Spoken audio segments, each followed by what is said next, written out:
경희대학교 허동윤 교수입니다. 오늘은 우리가 어떻게 광복이 됐고 그리고 남북 분당이 이루어지고 대한민국이 건국되고 어떻게 국제적 승인을 얻게 됐는가 하는 것을 쭉 한번 살펴보도록 하겠습니다. 먼저 누가 남북 분단을 주도했는가? 기존에 우리 통념은요, 미국이 주도했다고 알고 있습니다. 그게 과연 그럴까 하는 걸 우리가 이제 국제사적 시야를 갖고 한번 살펴보죠. 우리가 시문이라는 시인들을 아마 기억하실 거예요. 3.1절 날 지은 시가 있어요. 이런 시죠. 그날이 오면 삼각산이 일어나 더동실 춤이라도 추고 한강물이 뒤집혀 용솟음 칠 그날이 이 목숨이 끊어지기 전에 와주기만 하량이면 나는 밤하늘을 나는 까마귀와 같이 종로의 인경을 머리로 들이받아 올리오리다. 두개골은 깨어져 산산조각이 나도 기뻐서 죽사움에 무슨 한이 남으리까. 이렇게 기다렸어요.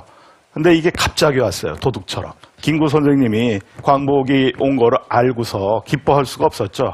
우리 힘으로 광복을 되찾기 전에 이 결정이 났기 때문에 우리가 앞으로 우리 운명을 갖다가 우리의 힘으로 할 수 없는 일이 예상됐기 때문이죠.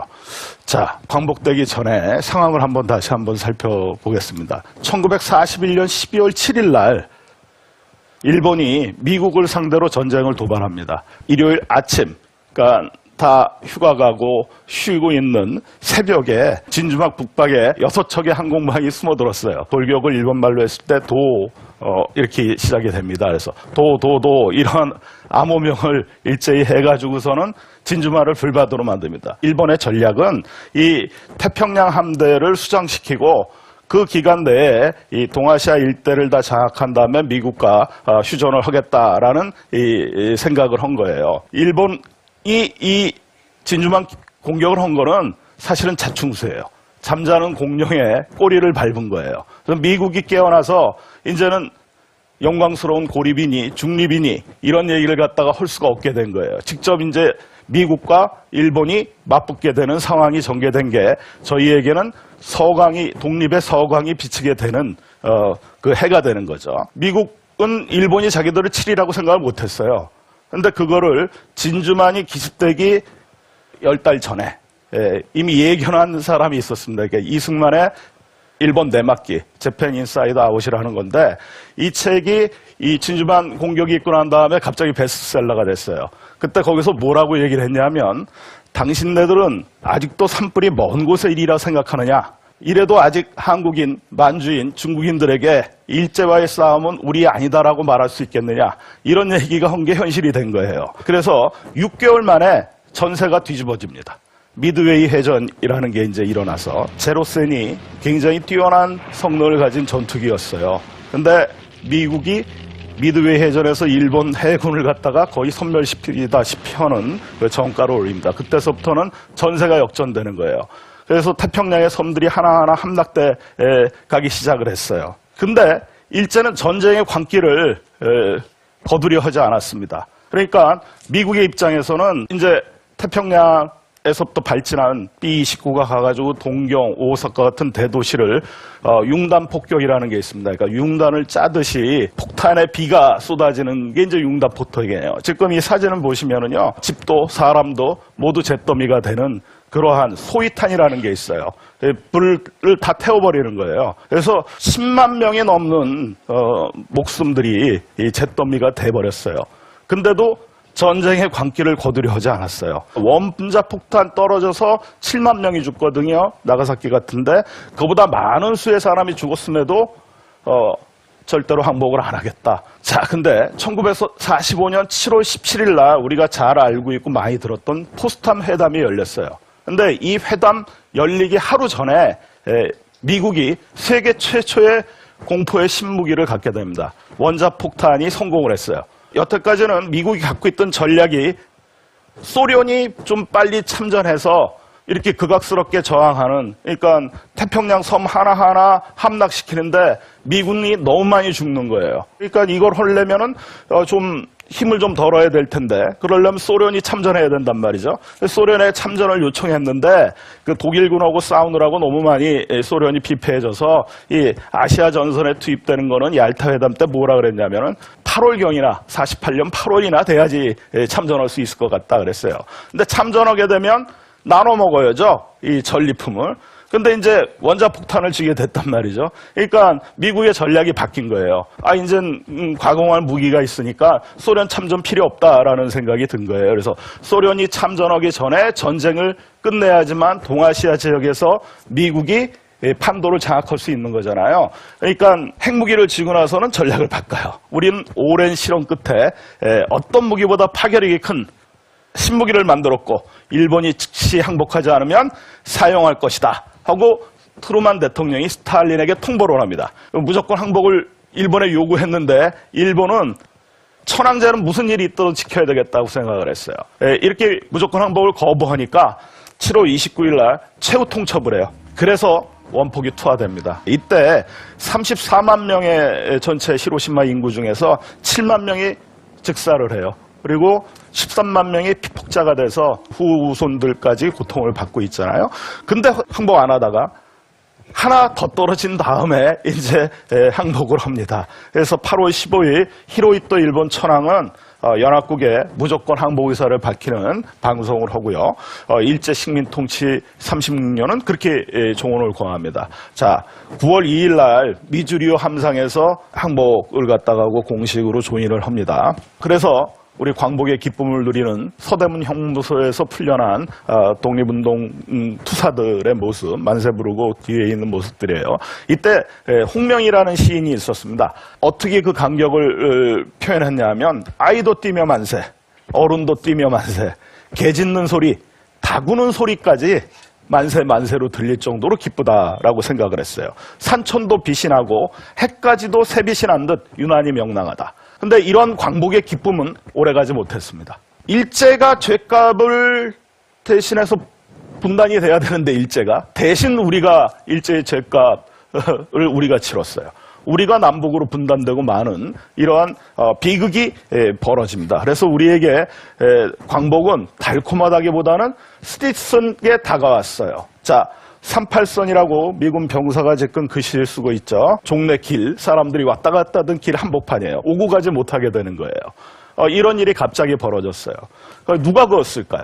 여태까지는 미국이 분단을 주도했다라는 게 통설입니다. 왜냐하면 8월 14일 일본이 항복선언하기 전에 일본군 무장 해제를 빌미로 미국이 제안을 해요. 분할 점령해가지고 일본군 무장 해제시키자. 근데 이거를 스탈린이 그 다음날 오케이를 해요.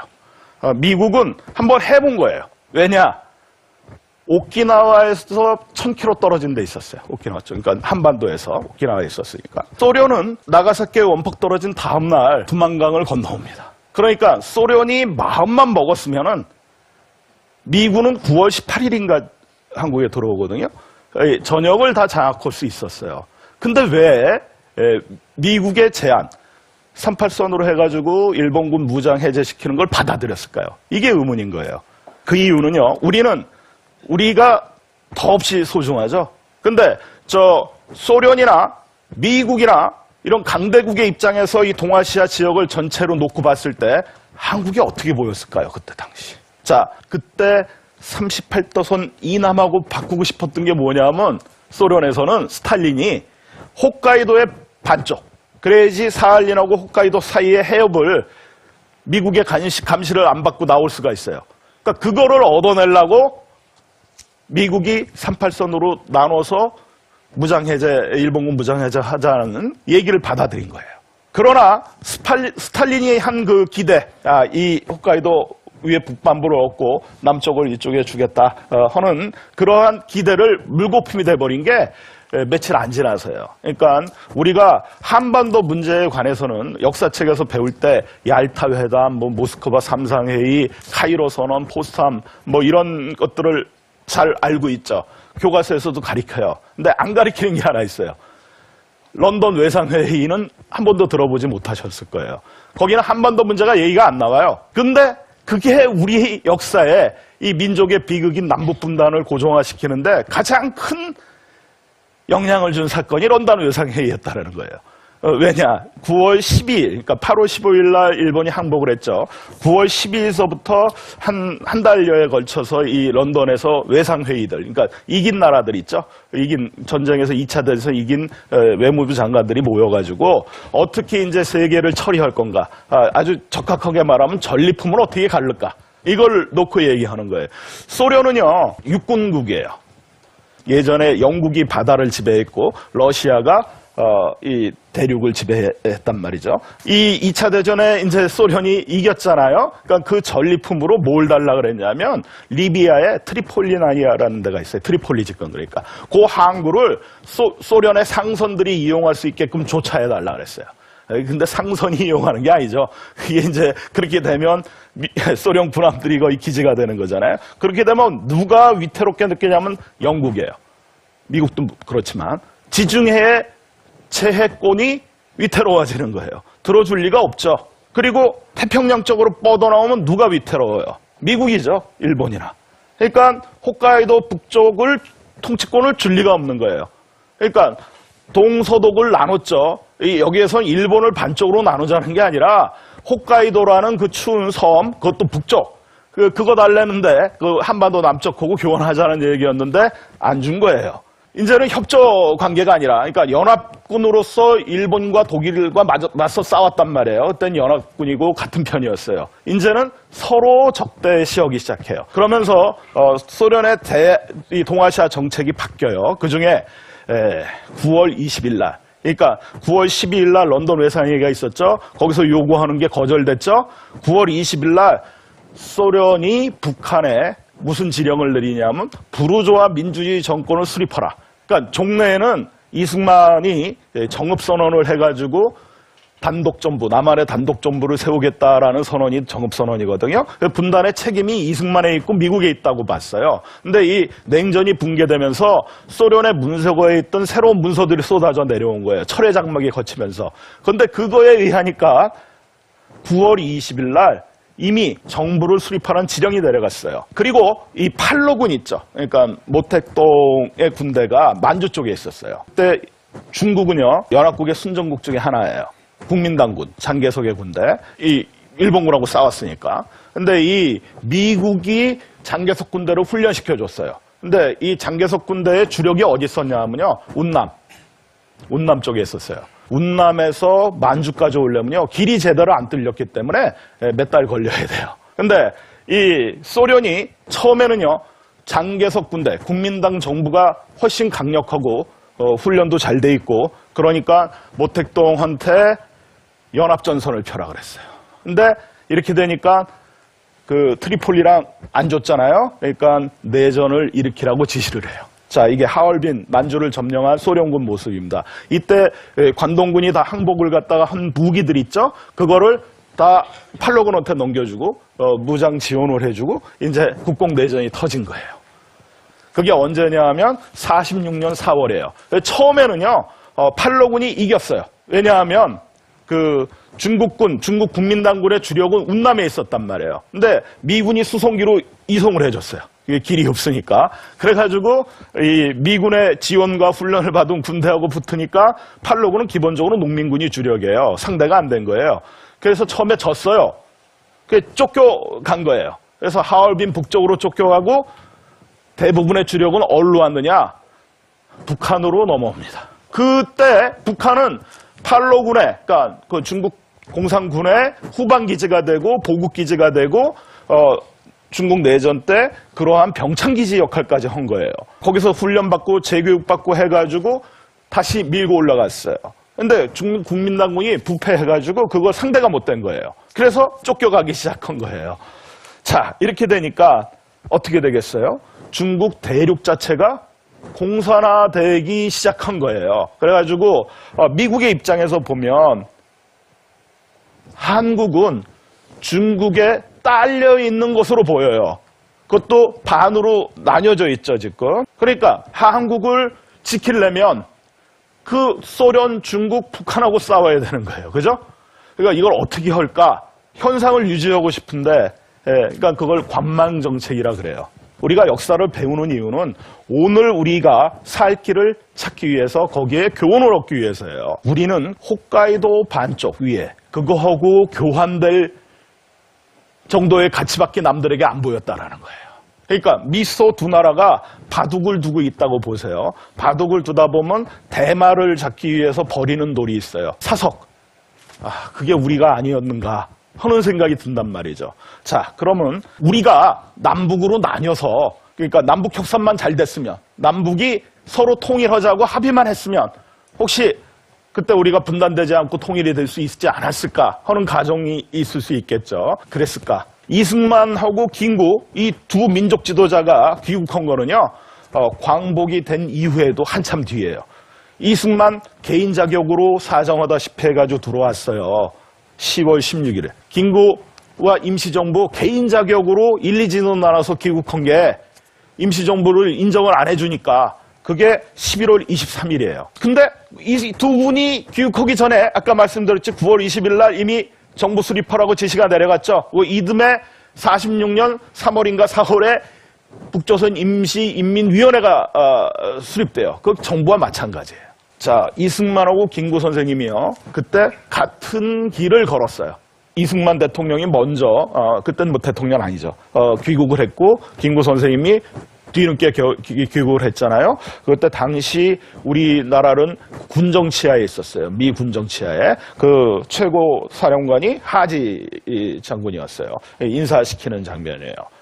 자, 그리고 그때 사진 두 장을 보면요. 두 분이 서로 담소를 나누고 귓속말을 나누고 저기 햇빛 받으면서 앉아가지고 있는 사이 좋죠. 그때 김구 선생하고 이승만 박사는 반공, 반소, 반탁, 신탁 통치 반대 이 노선을 함께 걸었어요. 신탁 통치를 결정한 게 모스크바 3.3 회의예요. 예? 그랬때 임시정부를 모태로 두 분이 같이 임시정부의 대통령 주석을 했죠. 그리고 김구 주석이 임시정부를 맡고 있을 때 국민위원부의 대표였어요. 미국 쪽에 이승만 대통령이 그때. 그래가지고 둘이 반탁운동에 선봉했었어요. 신탁 통치 이거 말도 안 된다. 그러다가 두 분이 갈라쓰기 시작한 거는 정읍선언을 하면서부터 갈라쓰기 시작해요.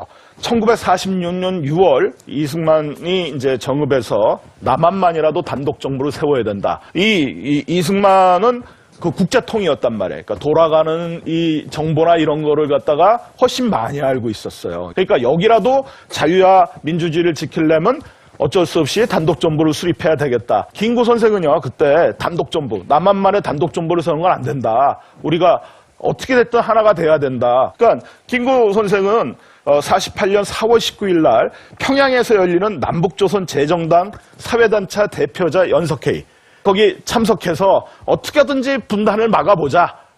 하는 그 좋은 뜻, 이상을 갖고 38도선을 넘어요. 근데 그 다음 달에 뭐가 예정돼 있었냐면 50총선. 그러니까 남한의 정부 수립을 위한 있죠. 그 총선이 예정됐을 때 그거를 반대하고 넘어간 거예요. 근데 중요한 거는 거기 참석한 내부는 실권이 없었다라는 거예요. 김구 선생이나 김규칙 선생이나 남쪽을 대표하는 정치 실세가 아니었어요. 누가 저거죠? 하지였어요, 여기는요. 소련은 군정 치하가 아닌 것처럼 했지만 뒤에서 다 조정하고 있었어요. 그러니까 실제 권한은 누가 쥐고 있냐면 스탈린하고 하지가 쥐고 있는 거예요. 그러니까 거기서 우리가 암만 통일을 하자고 네 분이 합의를 했더라도 이루어질 수 있었겠는가. 자, 특히 이승만이 보기에는 말이죠. 이 국제 정세에 대해서 잘 알고 있었어요. 그때 어떤 일들이 있었냐면 소련이 동구에를 위성국가로 만들죠. 그때 어떻게 했냐면 유고슬라비아에서 우익 탄압을 해요. 소련이 해체되면서 거기에서 어떤 일이 일어나요? 내전이 일어나죠. 그래서 인종과 종교 다르다고 그게 4개인가 6개로 나뉘어져 있어요. 어쨌든 그때 이 힘으로 장악을 한 거예요. 공산주의로 가지 않으려고 그랬어요, 거기는요. 근데 그리고 이듬해 6월 폴란드 공산당의 국민 투표 결과를 조작해요. 그래서 47년 8월에 20%밖에 득표하지 못한 공산당이 정권을 장악해버리고 그런 일들이 쭉 도미노처럼 일어나고 있었어요. 동구가 다 위성국가화 되고 있었단 말이죠. 그러니까 이런 걸 보면은 어떻게 될지 예상이 되죠.